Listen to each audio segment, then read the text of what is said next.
Escute agora o Nutrologia em Pauta.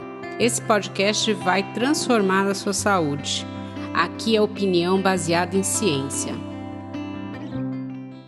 Olá a todos, eu sou Andréa Pereira, médica nutróloga da Oncologia e Hematologia do Hospital Israelita Albert Einstein. Tenho doutorado em cirurgia bariátrica e obesidade pela Unifesp, pós-doutorado pelo Instituto Israelita de Ensino e Pesquisa e sou uma das cofundadoras da ONG Obesidade Brasil.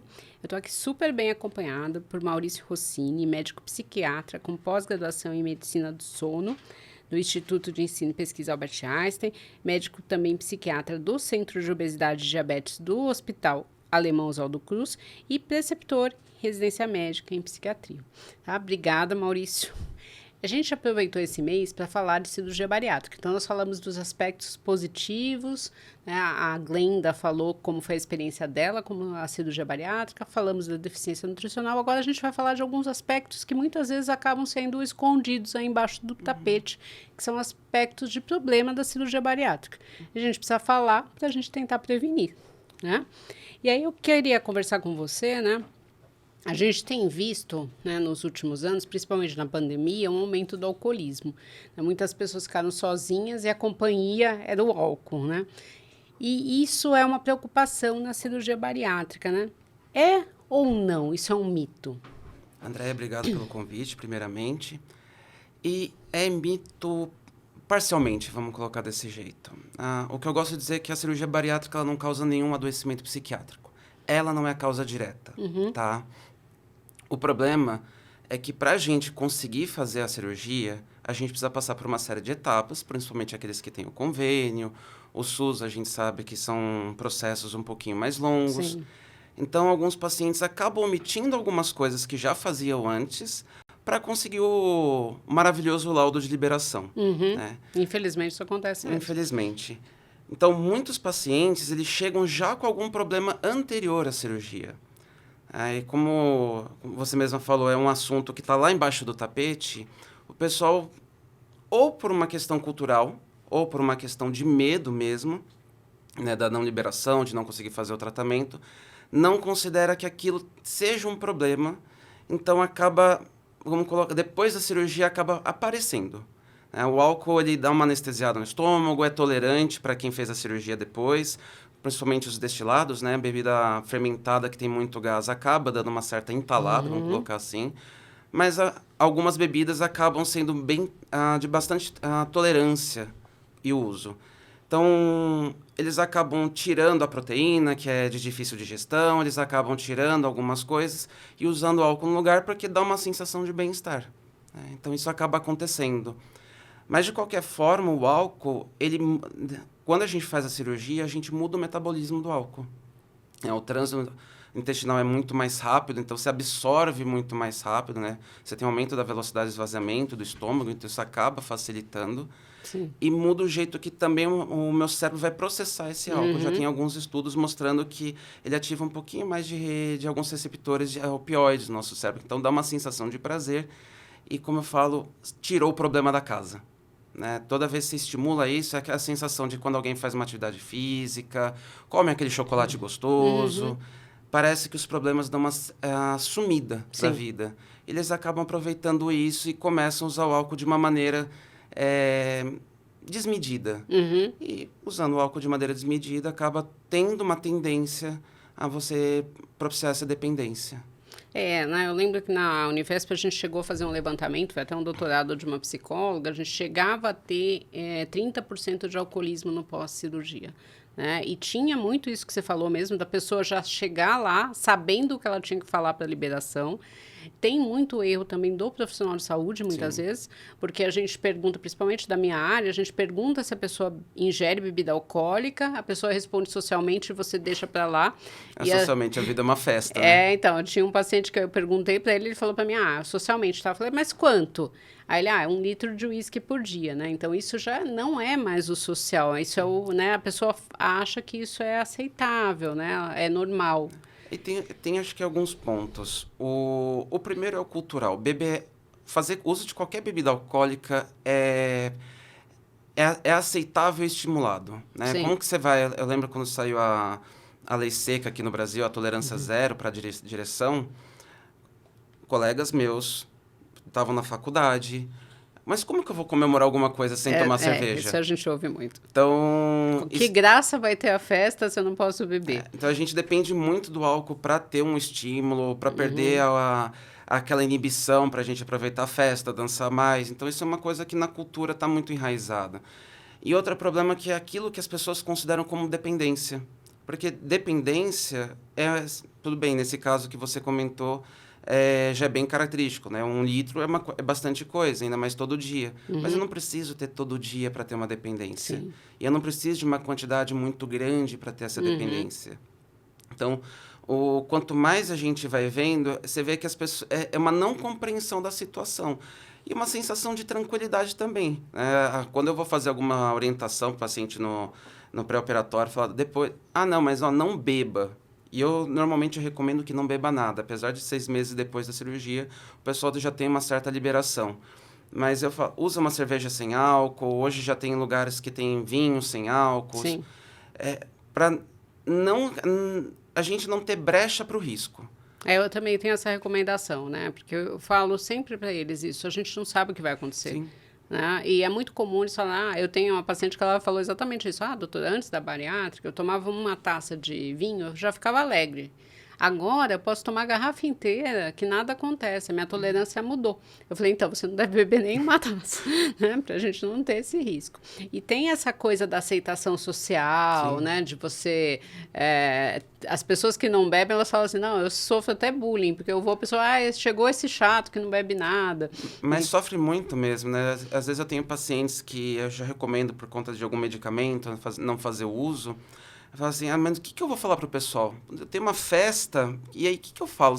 Eu vou falar que eu estou usando antibiótico. Isso, então, aí o pessoal aceita. Aí o pessoal aceita. A infecção aceita. Outros problemas o pessoal acaba não aceitando. Não beber porque você não gosta ou porque você não quer é algo meio inaceitável, Sim. né?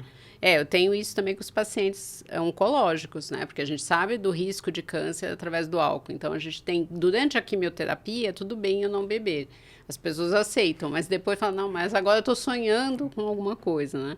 E aí, vamos aproveitar, eu vou te perguntar exatamente isso. Quando eu devo começar a me preocupar comigo ou com um familiar? Porque, às vezes, eu sinto muito mais dificuldade da pessoa se preocupar com ela, dela perceber que ela está dependente, né? Que ela está chegando num nível que é preocupante.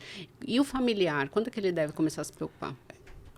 Acho que a primeira coisa que eu gosto para fazer as pessoas entenderem um sinal de risco é entender que a gente é muito ruim para fazer conta. Uma vez eu vi isso, não lembro se foi um contador, alguém falando isso, mas eu comecei a usar para a vida até no consultório. O ser humano ele é muito ruim para fazer conta, mas é muito bom para perceber padrão.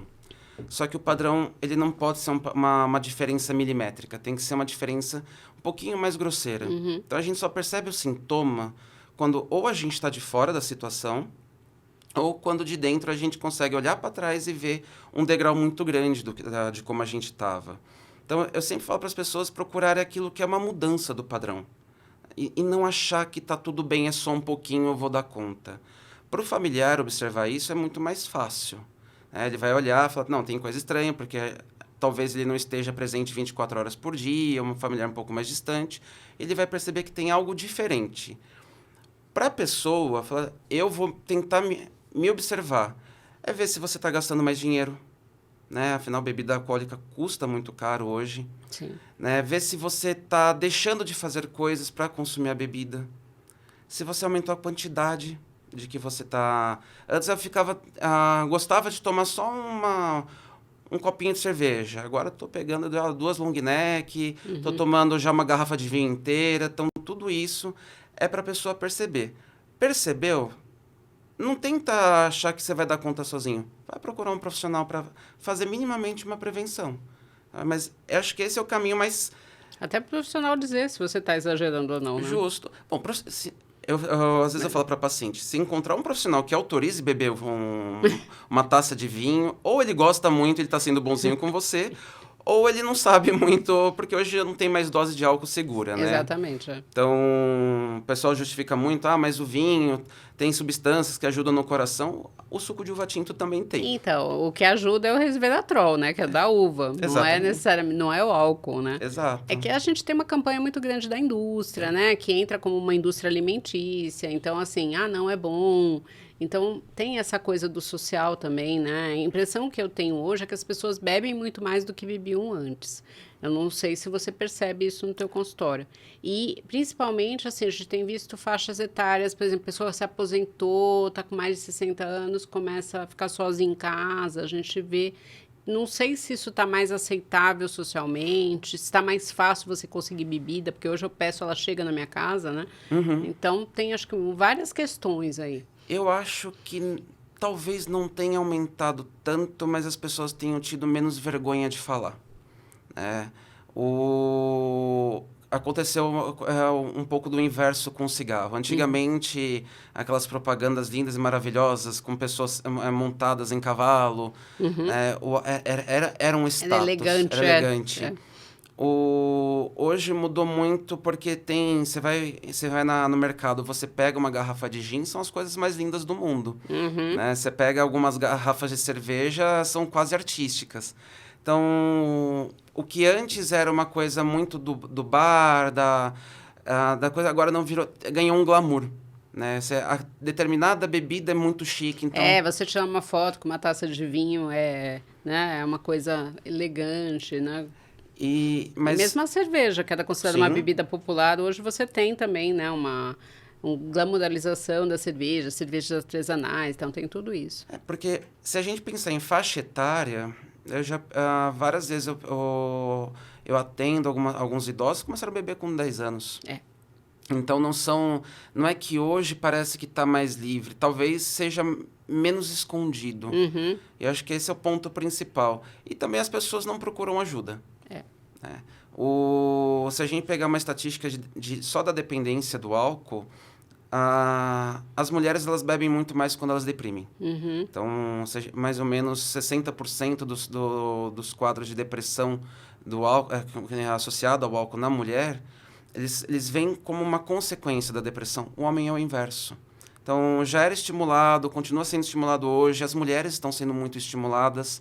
Porque antigamente você achava feio uma mulher beber, né? Sim, não era... Ainda você ouve esse comentário, nossa, mas uma mulher bebendo é muito feio, né? Então, tá sendo mais tolerado isso. E as pessoas estão começando a mostrar. E procurar ajuda quando tem necessidade. Estão aceitando um pouquinho mais essa ajuda. Então, talvez, para quem trabalha nessa área, esteja vendo um pouco... Parece que um número aumentado, mas antes ele era subestimado. Hoje talvez a gente esteja vendo a realidade mesmo. Isso é interessante. Eu acho que você tocou em alguns pontos, né? Da pessoa procurar ajuda, da família se achar estranho, né? Não deixar para lá que alguma coisa realmente está acontecendo. Né? Então, acho que precisa buscar. Uma outra coisa que a gente ouve muito em pós-bariátrica é o aumento das tentativas de suicídio, né?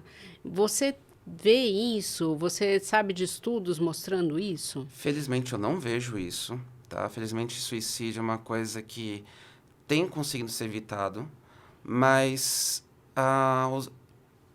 tem sim, estatisticamente, um aumento de taxa de suicídio depois em pós-operatórios tardios de cirurgia bariátrica. Não tem uma relação direta, né? Os estudos não conseguiram mostrar um nexo de causa com suicídio. O porquê, né? Porquê. O que provavelmente a gente acaba entendendo são as deficiências vitamínicas. Vende-se muito por aí que faz tal coisa que você não vai precisar repor vitamina nunca mais. Isso não acontece na bariátrica. Não acontece. As pessoas achando que o que o profissional está fazendo é tentar vender o produto. Acho que vai ganhar algum dinheiro com aquela empresa que está fornecendo as vitaminas. Então, eles vão deixando de fazer o uso, vão deixando de fazer acompanhamento. Tem alguns estudos mostrando que depois de uns 5 anos, você só tem 60% de retenção dos pacientes, né, no pós-operatório. Então, são os fatores mais de deixar de acompanhar. Sim. Né, muitas vezes deixar de acompanhar os quadros psiquiátricos pré-operatórios. Porque a gente tem muita depressão associada à obesidade. Tem muita. A obesidade é um veneno para o corpo em todos os aspectos, né? E também tem uma coisa que eu observo, isso já aconteceu de pegar paciente 6 meses pós-operatório, que é a orientação. Depois da cirurgia, separa todos os remédios clínicos pertinentes, né? Antihipertensivos, hipoglicemiantes, mas os antidepressivos você não vai ter que parar, você não pode parar. E provavelmente você vai ter que ajustar a dose por conta da absorção. Sim. Que isso também é um fator de risco para uma piora psiquiátrica. Então, são coisas que a gente vai observando que são como as consequências indiretas de más condutas, né? Não como a bariátrica causando esse aumento do suicídio. Mas tem bastante, sim. Eu acho que isso é um sinal de alerta, né? Eu sempre falo que quem atende bariátrica tem que conversar sobre isso, não só nos pacientes de bariátrica. E às vezes eu escuto assim, não, é só uma tentativa de chamar atenção, né? Mas se a pessoa toca nisso, que está pensando em suicídio, até te aproveitar e perguntar isso. Isso é relevante? Quando que eu devo me preocupar? Acho que a primeira coisa mais relevante é a gente não achar que é só chamar atenção. Não, eu sempre falo isso. Falo, gente, se a pessoa falou, não é chamar atenção. Isso é uma coisa muito séria de você pensar. E você falar, né? O ser humano ele tem um mecanismo de autoproteção muito grande, né? Que a gente vai tentar, salvo situações totalmente extremas de procurar salvar alguém que você ama muito. Então, uma mãe salvando um filho, que a gente vê aquelas ações que são dignas de filme, né? Mas a gente vai se proteger em primeira instância. Então, se a gente pegar uma situação totalmente grosseira, eu pedir para uma pessoa pegar uma arma que eu dei para ela e falar, olha, ela está sem munição, mas puxa o gatilho na sua cabeça, ela não vai puxar. Né? Ela vai ter um desespero, mesmo que ela confie em mim. Então, toda tentativa de suicídio, ela é ambivalente. Você sempre vai ter um pedaço do teu cérebro tentando te proteger. Por isso que a gente acaba vendo muita salvaguarda. Fez a tentativa, mas estava o telefone lá do lado, a pessoa consegue ligar. Faz a tentativa onde tem gente por perto. Isso é inconsciente, a pessoa não faz isso de maneira voluntária, muitas vezes. Tá? Então, quando a gente pega isso, a gente consegue entender que ela está pedindo ajuda antes. Né? E ela vai dar aviso. Aquela história de, mas quem quer se mata, não dá aviso, é uma das maiores mentiras do mundo. Sim. Ela vai avisar. A pessoa não escutou o aviso, né? Mas... Vai avisar que ela não está se sentindo bem, vai falar que... Nossa, eu tô querendo dormir, não quero acordar mais. E esses avisos a gente não pode escutar com desleixo. Seja da família, ou seja um profissional. Se alguém falar que perdeu a graça em viver, por que eu vou me cuidar? Conversa. Veja se isso passou alguma vez na cabeça dela. Porque começa com pequenos pensamentos. E por vergonha a gente não fala. Né? Tem um tabu muito grande na sociedade, seja por uma questão religiosa, né? Então tem muitas religiões que acabam condenando o suicídio, então a pessoa... A pessoa não tem direito nem a um desfecho religioso, né? Exatamente. Ou seja, só pelo julgamento social mesmo, né? De ser fraco, de ser uma pessoa covarde. É como se você tentar tirar a própria vida fosse uma coisa muito fácil de fazer. Você tem tentativas de suicídio que são grotescas, da pessoa se ateando fogo no corpo, da pessoa ingerindo soda cáustica, se intoxicando com veneno. A pessoa vai sofrer. Então, para ela... Não é fácil. Não é fácil. Então, achar que você vai solucionar um sofrimento com outro sofrimento é ilógico. Não casa as coisas. Então, escutou, conversa e pergunta mesmo, aberto, é jogo limpo. Aquela história de que se você falar sobre o suicídio, você induz, na verdade, isso é um efeito contrário, né? Desde que seja com responsabilidade. Quando a pessoa ela se sente compreendida, ela abre o jogo. Quando ela vê que ela não está sendo julgada, ela vai acabar abrindo o jogo. E aí você vai encaminhar para um profissional, obviamente precisa de tratamento. Sim, lógico. É uma coisa que não está no controle dela. Então, mas abre o jogo, é a melhor coisa. Porque é algo já alarmante, né? Você pensar, a pessoa está pensando em tirar a própria vida. É o que você falou, todo mundo quer viver. Né? Eu vejo muito isso no câncer. A pessoa fala, não, as pessoas querem morrer. Eu falo, não, gente, as pessoas querem viver. né? Às vezes fazem até maluquices para, né? Você Sim. fala, olha, esse tratamento vai te causar mais sofrimento e tal.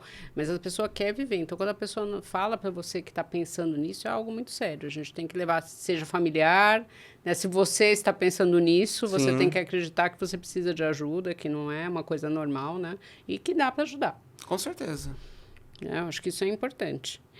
E assim, né? E outros problemas psiquiátricos que você costuma ver no pós-operatório de bariátrica?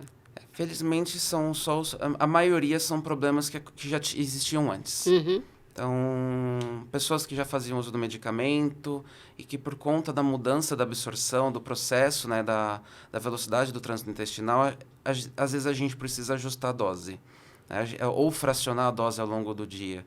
Muitos medicamentos hoje eles são feitos para serem de liberação prolongada e com isso diminui efeito colateral. Sim. Qualquer coisa que chega no cérebro causa muito efeito colateral. Quem nunca tomou um relaxante muscular não ficou reclamando depois porque estava extremamente sedado, né? Dormindo até em qualquer canto. Então, muitas vezes a gente tem que fazer ajustes porque a pessoa passa a ter uma crise, né? Porque parece que realmente o remédio não está sendo absorvido direito. Eu acho que esse é o mais comum. Felizmente é o mais comum. A outra coisa é de pacientes que tinham leves transtornos de ansiedade, leves transtornos depressivos. E por conta do tabu, por conta da cultura, encarava que ele era só uma pessoa mal-humorada, uma pessoa isolada, e era só uma personalidade da pessoa, ela era uma pessoa difícil de se lidar, que depois da cirurgia, que é um estresse muito grande para o corpo, não tem como negar, né, perda de peso muito rápido, o processo inflamatório da cirurgia, processo anestésico, e a pessoa corre o risco de desencadear uma crise depois também. Mas o que a gente vê, às vezes, acontecendo são duas coisas que são bem comuns depois. Ou se frustrou com o resultado da cirurgia, estava esperando algum milagre que era impossível de alcançar, ou a pessoa ela não reconhece mais a própria imagem. Isso é muito comum mesmo. A gente vê. A pessoa anda com a foto dela sempre. Sim. Né? Ela não troca roupa, por exemplo. Ela continua usando as mesmas roupas. E não só de um distúrbio de imagem mesmo, mas da pessoa não se reconhecer no espelho. Isso acontece muito da parte oncológica, mulheres que fizeram uma mastectomia total, né? São cirurgias mutilatórias, né? Isso. A bariátrica quase chega nesse ponto também. Né? Então, se pessoas com 200 quilos, 250 quilos, perdem muito peso, de repente olha assim, cadê aquela pessoa? Né? Então, isso a gente vê acontecer com bastante frequência. E dá-lhe terapia para a gente conseguir trabalhar isso na pessoa, fazer uma cirurgia reparatória, às vezes com muita sobra de pele. Porque se a gente não faz isso, existe uma chance realmente aumentada de um quadro depressivo ou ansioso. Né? Da pessoa afundar numa depressão, deixar de se cuidar e aí acabar até voltando ao que estava antes, porque começa a comer mais, começa a comer alimentos que são mais palatáveis, então ela começa a reganhar o peso, mas muitas vezes são os quadros de depressão e ansiedade. Eu já vi alguns casos, né, de compulsão sexual. Eu tinha uma paciente que teve isso, a mãe ficava super preocupada que foi uma mudança, né, e compulsão por jogo também, né? Já vi compulsão por compras, né? Isso está relacionado à bariátrica ou é algo que talvez já viesse antes, apareceu mais depois? Os estudos que a gente tem, eles não são muito vagos nesse ponto, porque nem os próprios comportamentos compulsivos a gente tem uma origem bem definida. Pós-bariátrica, o pessoal tenta colocar nas costas de você transferir um comportamento. Inclusive, tem muita gente que tenta colocar a comida como uma dependência. Sim. Então, você só transferiria o hábito de dependência. Mas uma compulsão é muito diferente disso. Talvez já existisse isso antes, porque o comer compulsivo ele também tá na mesma falta de breque que a gente tem dos outros atos compulsivos, né? E compulsão sexual, compulsão por jogos, eles são menos socialmente aceitos do que o você comer. Da mesma maneira que a gente comentou da bebida, que é socialmente estimulado, né? Isso. Quando você vai num restaurante, você vai num barzinho com amigos, primeiro passo, vamos pedir alguma coisa para comer? Sim. Né? Vamos pedir uma batata frita, vamos pedir um bolinho. Então, isso a pessoa conseguir escapar. Né? A obesidade já aumenta a fome, já aumenta a tolerância por alimentos, né? Diminui a tua saciedade. Agora a pessoa está extremamente saciada, a pessoa não tem mais tolerância para comer muita coisa. Bebida o médico já proibiu. O que eu vou fazer agora? Vou fazer aquilo que me descarrega muita dopamina, me dá muito prazer. Então, se ele já tem, às vezes, uma tendência antes, é onde a gente vê também a tendência agora, só que caminhando para o jogo, para o sexo, são coisas, não aqueles prazeres momentâneos. Quem aparece muito isso para mim no consultório é quem nunca tratou nada. Fez o caminho, nunca identificaram, acharam que só a comida era só pela questão da obesidade, e depois a pessoa está solta no mundo. E aí, o que ela faz agora? Ela começa a jogar a compulsão dela para outras coisas. Muitas vezes se arrepende depois, porque o comportamento compulsivo é isso, é só momentâneo. Depois dá aquele arrependimento. Depois dá aquele arrependimento, por que eu fiz isso? Mas eu acho que vai muito por esse caminho. Eu acho que é isso, né? E assim, muitas vezes a gente está colocando tudo nas costas da bariátrica e não é. Né? E eu queria te perguntar isso. Eu recebo alguns pacientes que o psiquiatra indicou a bariátrica. Né? Você vê isso, a bariátrica, como a gente falou só da parte ruim, né? Do que pode acontecer, de uma melhora da saúde mental no pós-bariátrica? Sim. Não só vejo diariamente isso, como eu estimulo muito. É difícil, dentro de um ambulatório de bariátrica, eu ser a porta de entrada, mas sempre que eu sou a porta de entrada, eu já encaminho para uma avaliação, claro, com todos os tratamentos prévios falhos. Porque depressão, ansiedade, esquizofrenia, todas as doenças psiquiátricas, na obesidade, elas são muito piores. Né? Muitos medicamentos fazem menos efeito. O processo inflamatório que a obesidade causa, ele é um processo que é muito semelhante à da depressão. Então, se você botar os dois lado a lado, vocês vão ver praticamente a mesma coisa. É uma coisa que se associa, Sim. né? E por outro lado também, por eu trabalhar com sono, eu vejo muito paciente com a apneia do sono, muito paciente com a síndrome da hipóxia relacionada à obesidade, que são quadros que diminuem o pique, diminuem a vontade de fazer as coisas, te cansam demais, que quando a gente trata, muita coisa que talvez estivesse sendo confundida com um quadro depressivo, na verdade, era uma consequência da obesidade mesmo. Então, tratar a obesidade vai ser um tratamento definitivo para muitas coisas relacionadas à saúde mental. E aí, sem contar as questões psicológicas mesmo, a questão de aparência, a questão de você ir para conseguir encontrar roupa em qualquer loja. Né? Então, quando a gente enxerga isso, acho que é um dos tratamentos mais eficazes contra várias questões de saúde mental. Então, tem que fazer mesmo, porque melhora muito. Eu acho que a questão é essa, né? E não mentir no pré-operatório. Dificilmente a gente vai recusar a cirurgia, ou vai impedir. Mas é muito importante, se você tiver alguma coisa antes, já tratar, já resolver, porque você vai ter um pós-operatório muito melhor. Tem uma coisa que as pessoas pensam, vai chegar assim, mas eu com depressão posso operar? Né? Pegar o ápice da psiquiatria, que é a esquizofrenia, né? Pode operar? Não tem contraindicação absoluta psiquiátrica para cirurgia. Não tem. O que a gente muitas vezes pede é estabilizar um pouco o quadro.